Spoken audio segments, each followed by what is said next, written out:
Hello friends, welcome back to my YouTube channel. आज हम dissolution of a partnership firm का part number 5 करेंगे, जिसके अंदर हमारा टॉपिक है जर्नल एंट्रीज। तो पेपर के व्यू से यह हमारा मोस्ट इम्पोर्टेंट टॉपिक है। तो एक हमारा टॉपिक है मेमोरेंडम बैलेंस शीट, जो कि हमारा सिलेबस से कट चुका है। तो इस टॉपिक को हम नहीं करेंगे डिस्कस। जर्नल एंट्रीज हम डिस्कस करेंगे। इससे पहली वीडियोस के अंदर हम रियलाइजेशन अकाउंट बनाना सीख चुके हैं। अगर आपको रियलाइजेशन अकाउंट आ चुका है तो जर्नल एंट्रीज आपके लिए बहुत इजी है। जैसे कि हमने रियलाइजेशन अकाउंट बनाया था, उसका एक बार परफॉर्मा है हमारा। रियलाइजेशन अकाउंट के अंदर हम सबसे पहले ऑल असेट्स ट्रांसफर करते हैं और फिर हम लायबिलिटीज करते हैं, देन हम प्रोविजन कर रहे थे। उसके बाद अगर कोई असेट हमारी रियलाइज्ड होती है तो वो यहाँ लिखते थे हम क्रेडिट साइड में। अगर कोई पेमेंट कर रहे थे तो वो हमारी डेबिट साइड में थी। अगर पार्टनर ने असेट टेकन करी है तो वो हमारी क्रेडिट साइड में आती है रियलाइजेशन की। अगर कोई लायबिलिटीज की पेमेंट करी है या टेकन करी है तो वो हमारी यहाँ पे आ जाएगी डेबिट साइड में। और एंड में अगर प्रॉफिट होता है तो वो हमारा डेबिट साइड में आता था। तो इसी से हमने अब कुछ जर्नल एंट्रीज भी करनी है। तो देखो, रियलाइजेशन अकाउंट हमारा एक तरीके से लेजर अकाउंट की तरह है। जो चीज हमारी रियलाइजेशन की डेबिट में है वो जर्नल की क्रेडिट में है, और इसी तरीके से जो चीज रियलाइजेशन की क्रेडिट में है वो जर्नल की डेबिट में है। जैसे कि देखो, फर्स्ट एंट्री हम कर रहे हैं असेट्स वाली। तो हमारे पास जैसे कि देखो, फॉर ट्रांसफर ऑफ असेट। अब देखो, असेट्स का जो बैलेंस है वो हमारा डेबिट होता है, और जब इसे हम ट्रांसफर करेंगे तो इसे हमने जर्नल एंट्री में क्रेडिट करना है और डेबिट कर देना है हमने रियलाइजेशन को। तो एंट्री बन गई रियलाइजेशन टू असेट्स।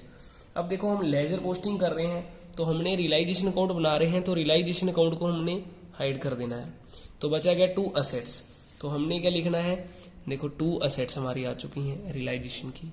तो बस कुछ असेट्स हैं जिन्हें हम ट्रांसफर नहीं कर सकते रियलाइजेशन में, जैसे कैश था, बैंक एक्यूमुलेटेड लॉसेस था, डेबिट बैलेंस ऑफ कैपिटल का करंट अकाउंट, या लोन टू पार्टनर हो, तो इन्हें हम रियलाइजेशन अकाउंट की में ट्रांसफर नहीं करते। तो इसी तरीके से दूसरी एंट्री है हमारी ट्रांसफर ऑफ लायबिलिटीज की। तो लायबिलिटीज का बैलेंस क्रेडिट है, जब इसे हम ट्रांसफर करेंगे तो इसे हमने डेबिट कर, इस account debit to realisation account हमारी इसकी एंट्री बनेगी। थर्ड एंट्री है फॉर असेट रियलाइज्ड। अगर हमारी असेट बिक जाती है, अगर समझ लो कैश में बिकती है तो कैश लिख देंगे डेबिट, अगर बैंक में बिकती है तो हमारा बैंक डेबिट हो जाएगा, और टू कर देंगे हम रियलाइजेशन अकाउंट। अब हमने रियलाइजेशन अकाउंट को ही क्रेडिट क्यों करा, हमने असेट्स को क्यों नहीं क्रेडिट करा? क्योंकि हमारी सभी की सभी जो असेट्स हैं अब वो रियलाइजेशन अकाउंट में ट्रांसफर हो चुकी हैं। तो फर्स्ट नंबर में हमने सभी की सभी एसेट रियलाइजेशन अकाउंट में ट्रांसफर करी हैं और लायबिलिटीज भी रियलाइजेशन अकाउंट में क्रेडिट करी हैं। अगर हमारी असेट्स बिकती है तो हमने रियलाइजेशन को क्रेडिट करना है, क्योंकि असेट्स का बैलेंस एक तरीके से डेबिट है। जब इसे खत्म करेंगे या सोल्ड करेंगे तो इसे हमने क्रेडिट करना है। बट जहां हमने टू असेट लिखना है वहां हमने टू रियलाइजेशन लिख देना है। रीजन क्या है इसका? क्योंकि सभी की सभी असेट हमारी रियलाइजेशन की डेबिट में है। अगर लायबिलिटीज की पेमेंट कर रहे हैं तो हमने लायबिलिटीज डेबिट नहीं करनी, हमने उसकी जगह रियलाइजेशन डेबिट करना है, क्योंकि हम सभी की सभी लायबिलिटीज ट्रांसफर कर चुके हैं रियलाइजेशन अकाउंट में। तो हमारे पास एंट्री बन जाएगी कैश अकाउंट डेबिट या bank account debit to realisation account. अगर कोई पार्टनर टेकन कर लेगा तो हमारे पास रियलाइजेशन तो क्रेडिट होगा ही होगा, क्योंकि एक तरीके से सेट्स हमारी बाहर जा रही है, और पार्टनर का कैपिटल अकाउंट हमारा डेबिट हो जाएगा। तो हमारी ये इसकी एंट्री बनेगी। अगर हम पेमेंट करते हैं लायबिलिटीज की तो रियलाइजेशन अकाउंट हमारा डेबिट, क्योंकि लायबिलिटीज का बैलेंस क्रेडिट है। अगर इसकी पेमेंट करेंगे तो इसे डेबिट करना होगा, बस लायबिलिटीज की जगह हमने रियलाइजेशन अकाउंट लिखना है। और टू कर देंगे कैश या बैंक, अगर लायबिलिटीज की पेमेंट हम कैश में कर रहे हैं। For liabilities taken by partner. अगर लायबिलिटीज पार्टनर टेकन कर रहा है तो हमने रियलाइजेशन को करना है डेबिट, क्योंकि लायबिलिटीज है, लायबिलिटीज का बैलेंस क्रेडिट है, तो इसे कोई टेकन करेगा तो डेबिट हो जाएगा। और टू करना पड़ेगा हमने पार्टनर का कैपिटल अकाउंट। फिफ्थ है पेड रियलाइजेशन एक्सपेंसेस। अगर रियलाइजेशन के एक्सपेंसेस पे करने हैं तो realisation account debit to cash या बैंक। रियलाइजेशन के खर्चे हैं, खर्चे हमारे हमेशा डेबिट होते हैं, तो रियलाइजेशन के एक्सपेंसेस को हमने डेबिट कर देना है, टू कर देना है कैश या बैंक। अगर ये पेमेंट हमारी कैश में होती है और ये पेमेंट अगर फर्म कर रही है तो ये हमारी एंट्री बनेगी। सेकंड है हमारे पास इसमें अगर पेमेंट है जो पार्टनर करता है तो realisation account debit to partner का कैपिटल अकाउंट, या इसे ये भी कह सकते हैं इफ पेड बाय पार्टनर्स की जगह अगर हम ये लिख सकते हैं कि लायबिलिटीज है जो टेकन बाय पार्टनर या realisation expenses paid by partners, तो हमारी एंट्री बन जाएगी realisation account debit to partners का कैपिटल अकाउंट। लास्ट एंट्री है हमारी क्लोजिंग रियलाइजेशन अकाउंट। जब हमारे रियलाइजेशन अकाउंट बंद होंगे तो अगर देखो प्रॉफिट होता है, अगर पार्टनर को प्रॉफिट होगा तो पार्टनर की कैपिटल इंक्रीज होगी और कैपिटल का बैलेंस क्रेडिट है, और जब इसे हम क्रेडिट ही कर देंगे तो ये हमारी इंक्रीज हो जाएगी। तो पार्टनर का कैपिटल अकाउंट क्रेडिट करेंगे, रियलाइजेशन को डेबिट करेंगे। अगर लॉस होता है तो पार्टनर का कैपिटल अकाउंट हमने डेबिट करना है, क्योंकि क्रेडिट पर इंक्रीज है तो डेबिट पर वो डिक्रीज होगा। तो पार्टनर का capital account debit to realisation account. अब हम इसका एक प्रैक्टिकल क्वेश्चन सोल्व करेंगे। क्वेश्चन है हमारा, what journal entries would be passed for the following transaction on the dissolution of a firm after various assets and liabilities have been transfer to realisation account. कि मतलब हमने realisation account के अंदर सभी की सभी असेट्स और लायबिलिटीज हमने ट्रांसफर कर दी है। तो अगर जब कभी भी हमारी असेट्स बिकेगी तो हमने टू रियलाइजेशन करना है, अगर हमारी लायबिलिटीज की पेमेंट करनी है तो हमने रियलाइजेशन को डेबिट करना है। तो जैसे फर्स्ट एंट्री हमारी stock worth ₹15,000 is taken over by A, कि 15,000 का स्टॉक है, ए ने ले लिया। अब देखो स्टॉक है, स्टॉक असेट है, असेट का बैलेंस डेबिट है, अगर कोई बंदा ले लेगा तो उसे क्रेडिट करना पड़ेगा। लेकिन अब हम क्रेडिट जो करेंगे वो रियलाइजेशन को करेंगे, क्योंकि सभी की सभी असेट्स हमारी ट्रांसफर हो चुकी हैं रियलाइजेशन अकाउंट में। तो रियलाइजेशन अकाउंट हमारा हो जाएगा क्रेडिट, और जिस पार्टनर ने ली है उसका हम नाम डेबिट कर देंगे, तो ए का कैपिटल अकाउंट हमारा डेबिट हो जाएगा और अमाउंट आ जाएगी इसकी 15,000 की। तो ये हमारी इसकी फर्स्ट एंट्री।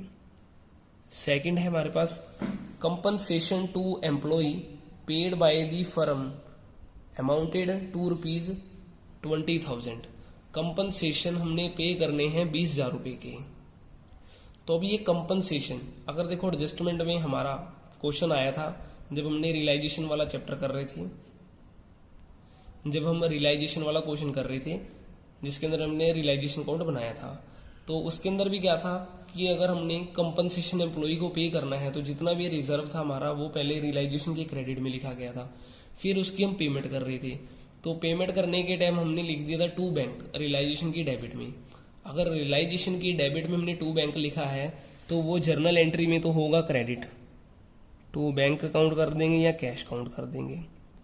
और रियलाइजेशन की डेबिट में लिखा है तो इसलिए इसे हमने रियलाइजेशन को ही डेबिट करना है। तो वैसे भी सिंपल है, लायबिलिटीज की पेमेंट करनी है तो रियलाइजेशन को डेबिट ही करना है। तो realisation account debit to bank account या कैश अकाउंट बन जाएगी हमारी एंट्री 20,000 रुपीज की।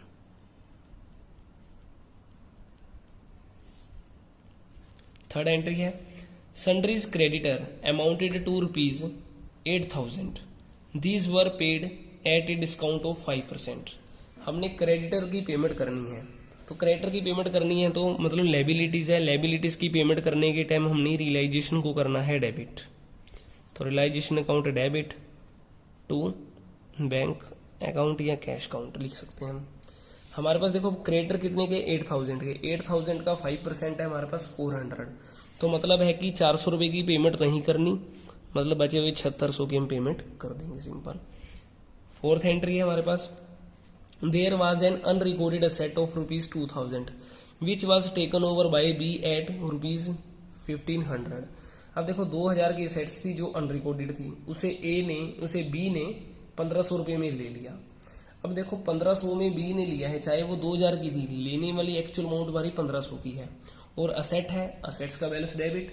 जब कोई पार्टनर लेगा तो इसे हमने करना है क्रेडिट, बट हम क्रेडिट करेंगे रियलाइजेशन अकाउंट को और डेबिट कर देंगे हम बी का कैपिटल अकाउंट 1,500 रुपए 1,500 रुपए के साथ। फिफ्थ एंट्री है एक्सपेंसेस ऑफ डिसोल्यूशन रुपीज है 2,000 पेड बाय ए। अब ए ने 2,000 रुपए दिए हैं रियलाइजेशन के एक्सपेंसेस के या डिसोल्यूशन के एक्सपेंसेस के।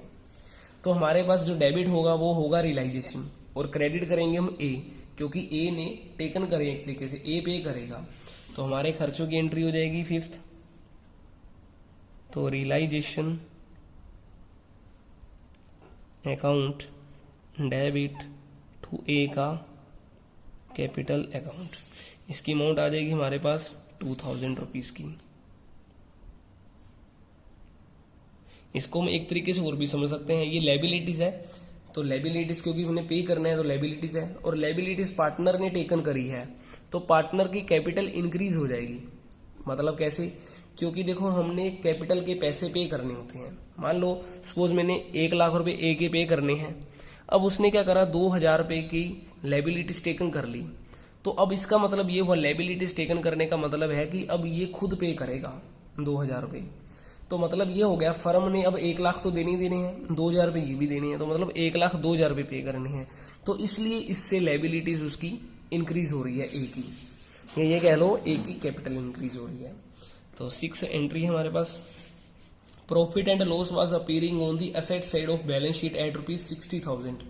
अब देखो 60,000 रुपए का प्रॉफिट एंड लॉस काउंट हमारा दे रखा है एसेट साइड में, और एसेट साइड में जो हमारा प्रॉफिट एंड लॉस गिवन होता है उसे हम 3 आइटम भी कहते हैं, वरना इसे हम ये भी कह सकते हैं कि हमारे एक्यूमुलेटेड लॉसेस हैं। अब इनका बैलेंस डेबिट है, जब इसे पार्टनर कोई बांटेंगे तो इसे हमने क्रेडिट करना है। तो हमारे पास इसकी एंट्री बनेगी, ए का कैपिटल अकाउंट डेबिट, बी का कैपिटल अकाउंट डेबिट।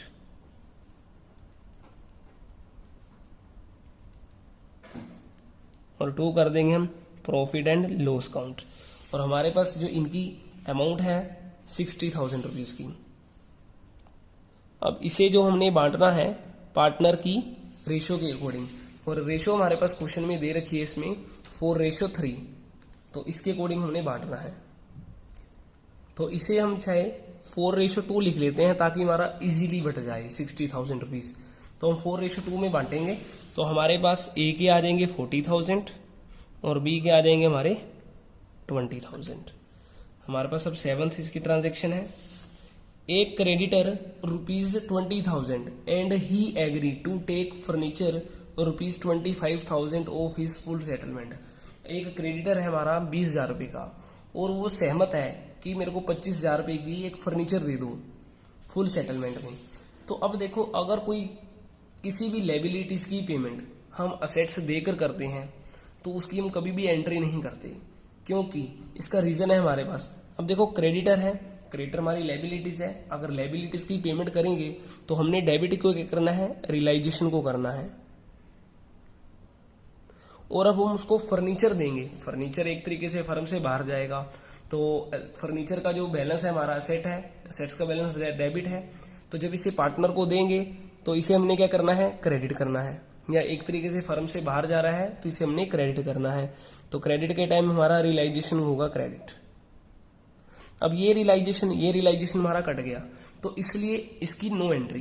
तो सिंपल क्या याद रखना है, अगर लायबिलिटीज की पेमेंट हम असेट्स देकर कर रहे हैं तो इसकी कभी भी कोई एंट्री नहीं होगी।